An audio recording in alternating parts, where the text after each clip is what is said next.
भारतीय ऐतिहासिक स्मारकों का ढेर मुगलों के शासनकाल के दौरान बनाया गया और भारतीय इतिहास का एक अनिवार्य हिस्सा बन गया। यहाँ मुगल साम्राज्य के तहत लोकप्रिय कला और वास्तुकला का एक सारांश है। मुगल शासक कला और वास्तुकला के प्रति बहुत शौकीन थे। वे बहते पानी के साथ उद्यान बिछाने के शौकीन भी थे। मुगलों के कुछ बाग कश्मीर के निशात बाग, लाहौर के शालीमार बाग और पंजाब के पिंजौर के बाग में हैं। शेरशाह के शासनकाल के दौरान बिहार के सासाराम में मकबरा और दिल्ली के पास पुराण किला बनाया गया था। अकबर की सुबह के साथ व्यापक पैमाने पर इमारतों का निर्माण शुरू हुआ। कई किले उसके द्वारा डिजाइन किए गए थे और सबसे प्रमुख आगरा का किला था।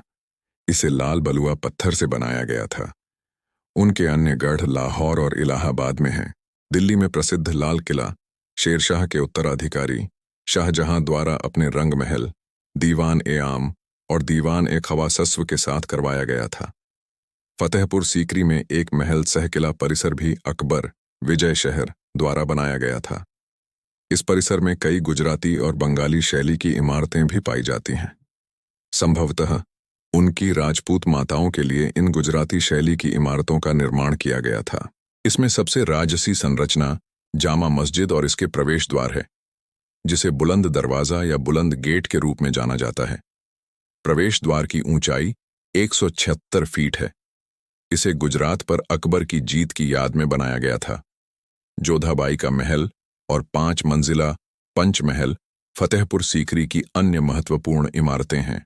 हुमायूं का मकबरा दिल्ली में अकबर के शासन के दौरान बनाया गया था और इसमें संगमरमर का एक विशाल गुंबद था। अकबर का मकबरा आगरा के पास सिकंदरा में जहांगीर ने बनवाया था। आगरा में इत्माद दौला का मकबरा नूरजहां ने करवाया था। ताजमहल का निर्माण 1632 में शाहजहां के शासनकाल के दौरान शुरू किया गया था और इसका निर्माण 1673 में पूरा हुआ था। इस स्मारक को इतिहास के 7 आश्चर्यों में से एक माना जाता है। इस परिसर को पूरी तरह से सफेद संगमरमर से बनाया गया था, जिसमें अर्धकीमती पत्थरों से बनी दीवारों पर पुष्प डिजाइन थे। शाहजहां के शासनकाल के दौरान यह विधि अधिक लोकप्रिय हो गई। ताजमहल को इतिहास के 7 आश्चर्यों में से एक माना जाता है, जिसके लिए पिएट्रा ड्यूरा प्रक्रिया का व्यापक स्तर पर उपयोग किया गया था। इसमें उन सभी स्थापत्य रूपों को शामिल किया गया है जो मुगलों ने बनाए थे। ताज की मुख्य महिमा विस्तृत गुंबद और 4 पतला मीनारें, जिनकी सजावट को न्यूनतम रखा गया है। जब तक मुगल साम्राज्य का उदय नहीं हो गया, तब तक हिंदू और इस्लामी स्थापत्य कलाएं पूरी तरह से विकसित हो चुकी थीं। मुगल वास्तुकला, जो अपनी समृद्धि और विविधता के लिए जानी जाती है, ने मुस्लिम स्थापत्य परंपराओं को अपनाया और उसे बढ़ावा दिया, लेकिन हिंदू तत्वों को शामिल किया।